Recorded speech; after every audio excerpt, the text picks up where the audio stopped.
Hello ji, Ram Ram ji. Life of Rekha vlogs में स्वागत है भाई सभी का। तो एक और नई वीडियो की स्टार्टिंग कर लिया। तो वीडियो भाई बहुत सारे कमेंट आ रहे थे कि दी हमें थोड़ा बुक्स का आइडिया दे दो, क्योंकि बहुत सारे बच्चे जो हरियाणा के हैं, लेडीज हैं या फिर जेंट्स कोई भी है, वो सीटी की भी तैयारी कर रहे हैं और जो टीचिंग एग्जाम्स की हैं वो भी तैयारी कर रहे हैं। ठीक है।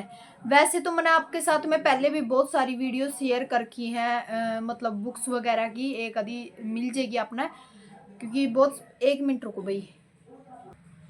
तो थोड़ी ही बाहर की वॉइस आ रही थी इस करके ना। और वैसे तो मैंने बहुत सारी बुक्स की वीडियो आप लोगों के साथ में शेयर भी करके, नोट्स वगैरह भी शेयर करके, पर स्पेशल वीडियो थी ये सिर्फ ओनली जो नोट्स और जो मेरी बुक्स लिस्ट है उसके बारे में।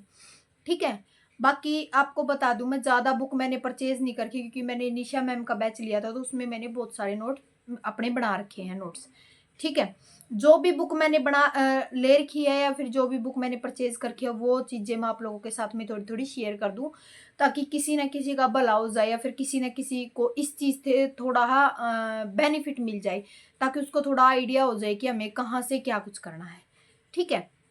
वैसे तो मैं आपको बता दूं, सीटी का और एस्टेट का, जिसने एस्टेट की तैयारी करने लग रहे हैं उन बच्चों के लिए सीटी का बहुत बेनिफिट हो जाएगा, क्योंकि English grammar, Hindi grammar, Haryana G K, वो सारी चीज़ें सेम ही मिलेंगी आपको, सिर्फ साइंस को छोड़ के और कंप्यूटर को छोड़ के। ठीक है। तो फिर भी मैं थोड़ा आइडिया दे देती हूँ। मैंने सीटी के लिए और एस्टेट के लिए एक साथ कैसे प्रिपरेशन की सोच रखी है, फिर तैयारी करने की शुरू कर रखी है। पहली बात तो, जो एसएसटी से बिलोंग करते हैं, जो एसएसटी का सब्जेक्ट ले रहे हैं फिर या स्टेट में, तो उनके लिए ये सबसे बेस्ट बुक है। ठीक है। इसमें हिस्ट्री, ज्योग्राफी, पॉलिटिकल सारी है, एनसीईआरटी बेस्ड है, ये बहुत अच्छी बुक है। मेरे हिसाब से सबके पास होनी चाहिए। सबसे बड़ी बात, वन लाइनर बुक है। अगर इस बुक को आप 3-4 बार रिवीजन ले लेते हो ना, तो मैं ये कहती हूँ कि आपके बहुत सारे क्वेश्चन इन चीज़ों से निकल जाएंगे। ठीक है। क्योंकि इसमें जो मोटे मोटे पॉइंट होते हैं ना, हमारे जो क्वेश्चन मतलब पेपर से, एग्जाम से रिलेटिव होती है, वही पॉइंट मिलेंगे आपको सिर्फ ओनली। ठीक है। ये मैंने बीच में छोड़ दी थी क्योंकि पायल मैम का पैच ले लिया था, पर अब मैंने दोबारा से इसकी रिवीजन लेनी शुरू कर की है, ताकि थोड़ा थोड़ा जितना भी मेरे से होगा, सीटी के लिए भी और एचटेट के लिए भी इसमें से मैं रिवीजन कर लूँ। ठीक है। अच्छा भाई, हिंदी के लिए वैसे तो मैंने नोट्स बना रखे हैं, आपको बता दूं मेरे खुद के हैंड रिटन नोट्स हैं। पर सीटी के लिए भाई, जो फिर बोलोगे कि डीएसआर वालों की फिर बात आ गई, तो उन्होंने ये हैंड रिटन हिंदी के नोट्स भेज रखे हैं। और ये देखो, बिल्कुल थ्योरी बेस है। सोचो को देख भाई, क्वेश्चन टाइप है नहीं। ये देखो, हर एक पेज उन्होंने बिल्कुल हैंड रिटन लिख करके है। तो इसी करके मैं आपको थोड़ा आइडिया दे रही हूँ। इसी में से मैं एस्टेट के लिए और इसी में से मैं सीटी के लिए कर रही हूँ। ठीक है। हिंदी का, वैसे तो हिंदी की मैम ने काफ़ी सारी क्लासेस ले रखी है और बैच भी ले रखा है, कॉमन बैच में सारी हिंदी करवा रखी है। पर फिर भी किसी को फ़ोन से देखने में दिक्कत है, या सोच रहे हैं कि भाई हमसे बार बार वीडियो नहीं देखी जा रही, तो आप ये नोट्स मंगा सकते हो या फिर ले सकते हो। ठीक है। बाकी बहुत सारी हिंदी की बहुत सारी बुक मिल जाएंगी आपको। अगर आप खुद के हैंड रिटन नोट बना लोगे तो उस पर की तो बात ही नहीं। ठीक है। करंट अफेयर भाई, ये है मेरे पास हाल फिलहाल तो, ये है मेरी करंट अफेयर भाई, वन लाइनर है और अगस्त 2023 से लेके 1 जुलाई 2024 तक की है, इससे आगे की नहीं है ये। ठीक है। बाकी नई करंट अफेयर आ रही होगी तो आप वो ले सकते हो। ठीक है। मेरी करंट अफेयर ये है। ठीक है। इसमें से कुछ मैंने पढ़ लिया है, कुछ रहता है मेरा, तो कंप्लीट करूँगी इसकी, क्योंकि सीटी के लिए अच्छी रहेगी। रही हरियाणा जीके की बात, तो हरियाणा जीके के भाई मैंने खुद के नोट्स बना रखे हैं, देखो। और मेरे नोट्सों के लिए कमेंट आ रहे थे कि दीदी आप अपने नोट्स शेयर कर सकते हो, तो भाई मैं अपने नोट्स शेयर कर दूं तो आपको बता दूं, क्या पता उसमें से आपको समझ आए ना आए। ठीक है ना। किसी के भी आप हैंड रिटन नोट्स लेते हो ना, किसी भी, कोई भी यूट्यूबर है या फिर कुछ भी है, हाँ अलग है, आप जैसे बैच ले के आपने वहां से नोट्स लेते हो, वो तो अलग चीज हो जाती है, क्योंकि उनको हर चीज का टीचर को पता होता है कि कौन से नोट्स बच्चों को समझ में आएंगे और कौन से नहीं। और रही मेरे नोट्सों की बात, तो आपको क्या पता समझ आए, क्या क्या पता ना आए, क्योंकि मुझे बहुत सारी चीज़ें मैंने शॉर्ट में लिख रखी हैं, बहुत सारी चीज़ें जो क्लास में पढ़ाई थी मैम ने, उसमें से मैंने थोड़ी थोड़ी करके लिख रखी है, क्योंकि ताकि इतनी चीज़ें हमारे याद ना हो तो हम शॉर्ट फॉर्म में उन चीज़ों को याद कर लें, ठीक है ना। वैसे तो मैं आपको एक ही बात बताऊंगी कि आप खुद के नोट्स प्रिपेयर करोगे उतना ही अच्छा है हर एग्जाम में। ये नहीं है कि आपने एक एग्जाम दे दिया उसको छोड़ दिया, नहीं, हर एग्जाम में सेम पैटर्न होता, सेम सिलेबस होता, थोड़ा बहुत डिफरेंस होता है, ज़्यादा डिफरेंस नहीं होता। बैच के लिए मैं आपको सिर्फ एक ही बात बोलूँगी, एक बैच ले लो सबसे बेस्ट टीचर का, बेस्ट जो आपको लगता है, जिसका आपको समझ आता है, ताकि वो आपका बैच जितने भी एग्जाम हो आपको उसमें से क्लास देखने के बाद सारी चीज़ें क्लियर होती चली जाए, उससे बढ़िया तो कुछ नहीं है। क्योंकि बार बार ना भाई मिडिल क्लास फैमिली के बच्चों पे इतने पैसे होते हैं कि हम बार बार बैच वाले को पैसे दें या फिर बार बार बैच परचेज करें, ठीक है ना।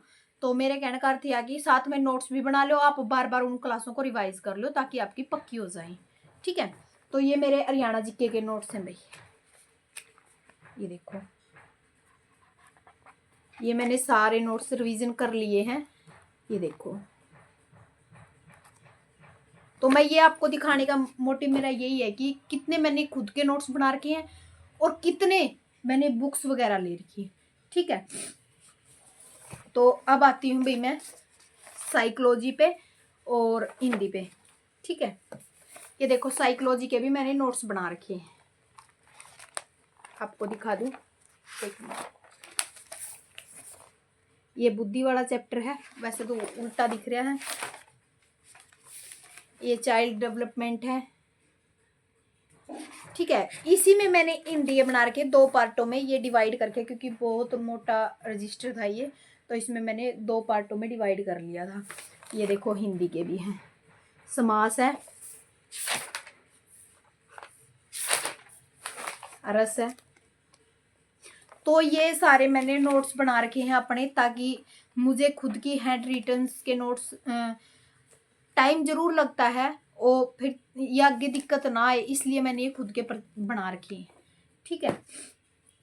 रीजनिंग और मैथ के लिए मैं बता दूं, रीजनिंग और मैथ की मैंने कोई नोट्स नहीं बना रखे, क्योंकि मैं साथ की साथ सब निकाल के देखती हूँ। जिस भी टीचर का आपको रीजनिंग मैथ समझ में आता है, रवि सर मैथ के लिए तो बेस्ट है, और रीजनिंग भी कराते हैं रवि सर। मर्जी आपकी, रवि सर से कर लो रीजनिंग अगर आपको समझ आती है। मैथ मुझे बहुत अच्छा लगा रवि सर का, क्योंकि बिल्कुल शॉर्ट टाइप में समझाते हैं और बहुत अच्छा समझाते हैं, ठीक है ना। देखो अपने अपने पढ़ाने का तरीका होता है, जिस टीचर का समझ में आ जाता है उससे बेस्ट कुछ नहीं होता, ठीक है। तो मेरा कहने का मोटिव यही कि मैथ तो आप, मैं ये कहती हूँ कि रवि सर से बेस्ट कोई नहीं कराता होगा मेरी उसमें, क्योंकि मुझे समझ आया है इसलिए मैंने बोला आपको, ठीक है। अच्छा एस्टेट के लिए मॉक टेस्ट के लिए मैंने ये लिया था भाई, इसमें एसएसटी के 500 क्वेश्चन है, 500 से भी शायद ऊपर होंगे, 520 क्वेश्चन है अलग से, और साथ में जो भी अपने रिवीजन पेपर हैं या जो भी अपने पुराने पेपर हैं वो सारे इसमें दे रखे हैं, ठीक है। तो और ये मैंने पॉलिटिकल के और हिस्ट्री के नोट्स भी बना रखे, देखो ये पॉलिटिकल के हैं, ठीक है, ये इकोनॉमिक्स के हैं। हिस्ट्री के मैं बना नहीं पाई थी क्योंकि उस टाइम ये था कि एग्जाम हो जाएगा 7 दिसंबर को, तो उसके बाद ही बनाऊंगी। अभी यार फिलहाल मैंने और किसी चीज़ के नोट्स नहीं बना रखे। मैथ के लिए मैंने बता दिया। इंग्लिश की मैंने पीडीएफ निकलवा रखी है, वो मेरी नीचे रखी हुई है, आप इंग्लिश की पीडीएफ भी निकलवा सकते हो। इंग्लिश के लिए कोई अच्छी, मैं तो ये कहती हूँ कि पीडीएफ निकलवाने की बजाय कोई अच्छी बुक परचेज कर लो इंग्लिश की, क्योंकि मेरी रहती है। और अब इंग्लिश की भी मैं, जिसमें बहुत अच्छे डिटेल में पढ़ा रखा होगा वही बेस्ट बुक रहती है इंग्लिश की, ठीक है ना। क्योंकि इंग्लिश का एक हमारे अंदर फोबिया होता है कि हम नहीं हो पाएगी, हमसे नहीं हो पाती, तो इस करके मैथ और इंग्लिश। मैथ की आप जितनी रवि सर की क्लास देखोगे और साथ में वो एक रफ कॉपी ले लो, उस रफ को कॉपी या रफ रजिस्टर में आप साथ के साथ वो सम निकालने की कोशिश किया करो, ताकि आपकी वो सम पक्के हो जाए। मैं तो ऐसे ही करती हूँ, बाकी आपकी देखो, आप खुद की मर्जी होती है, अपना अपना खुद का तरीका होता है, ठीक है। और एक कमेंट आ रहा था मेरे पास कि दी अगर एस्टेट हो जाता तो अच्छा होता, क्योंकि हम बहुत बोरियत फील कर रहे हैं। तो डियर मैं एक ही बात कहूँगी, जब आप प्रिपरेशन कर रहे हो किसी भी एग्ज़ाम की, तो आप उसको बोरियत में फ़ील क्यों करते हो? आप ये मत सोचो कि मैं स्टेट के लिए प्रिपरेशन कर रही हूँ। ये सोचो कि मैं किसी गवर्नमेंट जॉब के लिए प्रिपरेशन कर रही हूँ, मुझे नहीं पता एस्टेट हो या ना हो, मुझे तो सिर्फ़ अपनी गवर्नमेंट जॉब की प्रिपरेशन करनी है, ताकि आने वाले समय में जो वैकेंसी आए उसमें मेरा सिलेक्शन हो जाए। ठीक है ना? जब हम बोरियत फ़ील करके पढ़ते हैं तो हमें कुछ भी ध्यान नहीं रहता, कुछ भी याद नहीं रहता। सबसे बड़ी चीज़ ये होती है।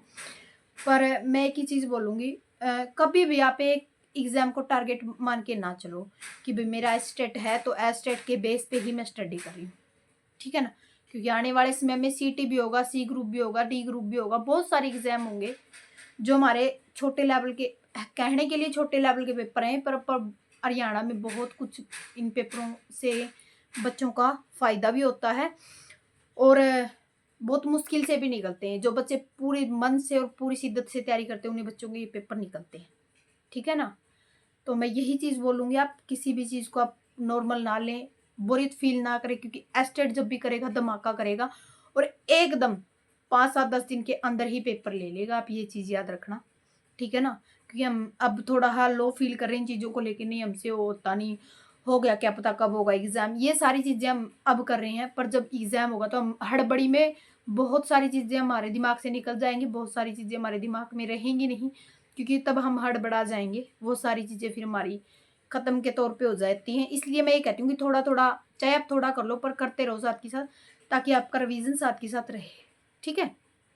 तो चलिए जी, यही थी मेरी बुक, अ, या फिर गवर्नमेंट जॉब की ला लो या फिर जो एचटेट सीटी की ला लो, क्योंकि मैं आने वाले समय में भी जब भी मेरा सीटी या एचटेट क्लियर होगा तो मैं इन्हीं बुकों से अपनी तैयारी आगे करूँगी। ठीक है? जो भी नई बुक लेके आऊँगी वो साथ के साथ मैं आप लोगों के साथ में शेयर कर दूँगी। तो चलिए जी, ये छोटी ही वीडियो थी, मिलती हूँ नेक्स्ट वीडियो में। Bye bye, take care. अगर अब भी कोई रिक्वायरी हो तो आप कमेंट सेक्शन में कमेंट ज़रूर छोड़ दिया करो, ठीक है?